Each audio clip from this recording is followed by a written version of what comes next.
livro doutrinário de direito penal, vocês procurem lá a vítima, no índice, né, alfabético, vocês não acham. No máximo é para dizer da vitimologia, ou seja, que a vítima, ela foi vítima de estupro, mas na verdade era uma sem vergonha, não estava mostrando as pernas, ela tinha que ser mais estuprada mesmo, né? Por que isso? Por quê? Porque não se coloca assim no lugar da vítima, né? Às vezes diz assim, tem alguns julgados tribunais, o sujeito foi preso, homicídio, a polícia foi lá, prendeu, exame flagrante, aí veio ordem de soltura. Não, o sujeito é primário, tem bons antecedentes, aí eu sempre ironizo, né? Os juízes que assim decidem. Bom, a vítima também era primária. Como era primária? Sim, a primeira vez que ela morreu, né?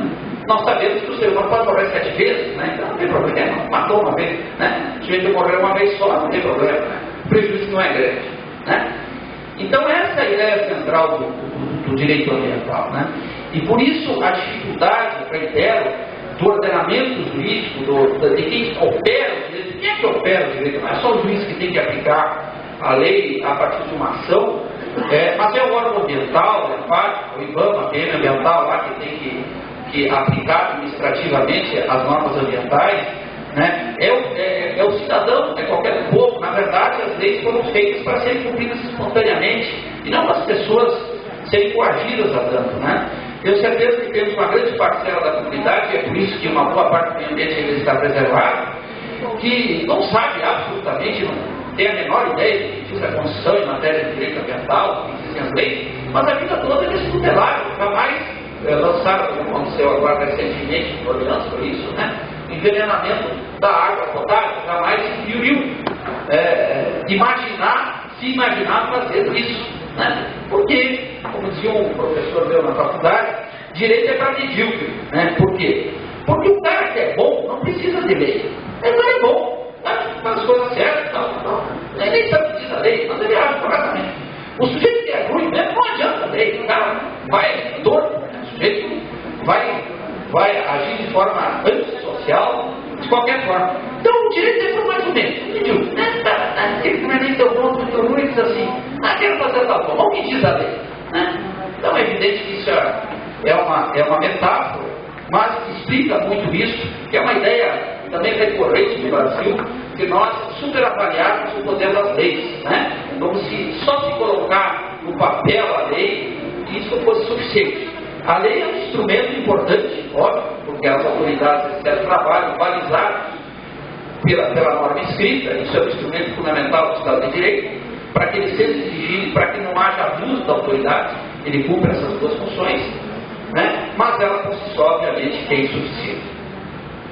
E seguindo nessa ideia, então, que eu dizia a vocês, de uma história brasileira de apropriação, né, de privatização, que ela se opõe à ideia do direito ambiental, que é uma ideia de socialização, nós vamos aqui nos deter alguns exemplos dos recursos ambientais, né?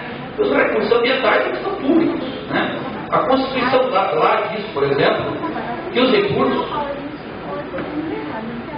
do subsolo pertencem à União, são titulados pela União, né? A pessoa que é proprietária da terra, ela não titula as riquezas do subsolo, tenha lá o que tiver no subsolo, né? Tenha lá carvão, pode ter petróleo, pode ter pedra, não importa. Isso pertence à União. Mas por que pertence à União? Assim como os estados também têm os seus recursos naturais, porque eles são titulados, por exemplo, águas, rios estaduais, né? E assim por diante. Por que historicamente está atrelado ao Estado? Por que é titulado pelo poder público? É para se dar uma finalidade pública, né? Pelo menos deveria ser uma finalidade pública, ou seja, para que o Estado, na medida que otorgasse a concessão desses recursos naturais para alguém, ou fizesse tendo em vista o bem comum, o bem público, né? Só que no Brasil, o que acontece? A titulação do poder público desses recursos naturais, então são todos os recursos naturais, a água é titulada pelo poder público, a água não é propriedade de ninguém, né? É do poder público. É um exemplo claro disso.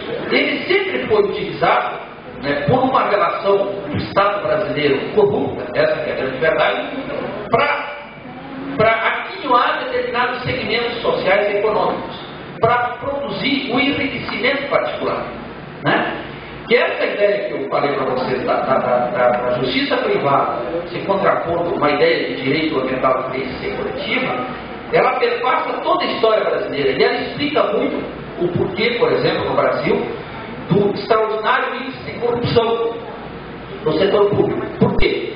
Porque nós temos uma ideia latente na cultura. Quando você fica as suas raízes historicamente apenas na ideia do privado, da apropriação, res pública, coisa pública, república, que república é isso, república federativa no Brasil, a ideia de Estado de coisa pública, ela se confunde com res nullius, coisa de ninguém. Então é o primeiro que vive até a mão, né? Então essa ideia privatista é que atavicamente justifica, né, esse índice absurdo de corrupção que nós temos no Brasil, e tudo aquilo que for coletivo, público, é para ser pirateado mesmo, para ser saqueado, né? Isso não é apenas no setor público, isso é no centro, na prefeitura, na União, no Estado. Isso é nos entes coletivos. Então não é à toa que os times de futebol, por exemplo, é uma roubalheira que é uma festa. Não precisa ir longe, né? Tubarão aí é um exemplo típico em fatos não tão distantes assim, né? Então é assim, porque essa ideia da apropriação é o primeiro que pega, certo?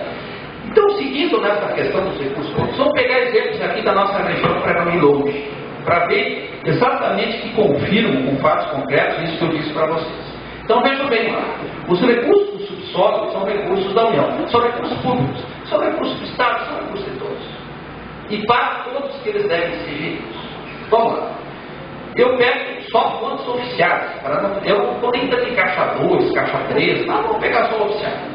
Eu estou aqui, isso aqui está no site do Sindicato do Carvão Mineral de Ciúme e Arredores. Está lá, vocês entram lá, tá.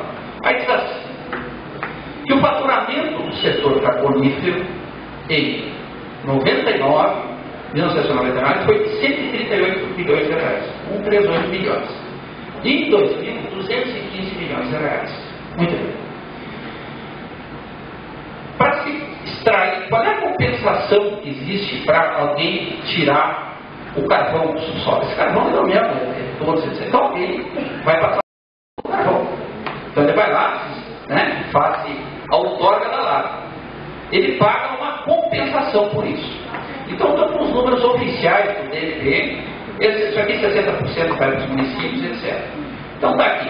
Em 2000 o setor carbonífero pagou 3 milhões e 900 mil total. Vamos arredondar para 4, certo? Vamos arredondar para 4. Né? Negócio que nem chinês faz. Né? Então, por que será que o setor carbonífero é elite, etc., é dono de tudo isso? Vamos lá. E aí, abro a revista Veja, agora, de 27 de outubro, e diz lá na coluna social: a onda de casamentos suntuosos deslocou-se do eixo Rio-São Paulo para Criciúma, em Santa Catarina. O enlace do cartão magro da dupla sertaneja com Andréia Cunha, herdeira de uma carbonífera local, foi uma festa de 500 mil reais para 500 convidados. Entre os pontos altos, o vestido da noiva de 100 mil reais. Nada contra a casa. O cara pode casar, vai gastar um milhão, não tem problema.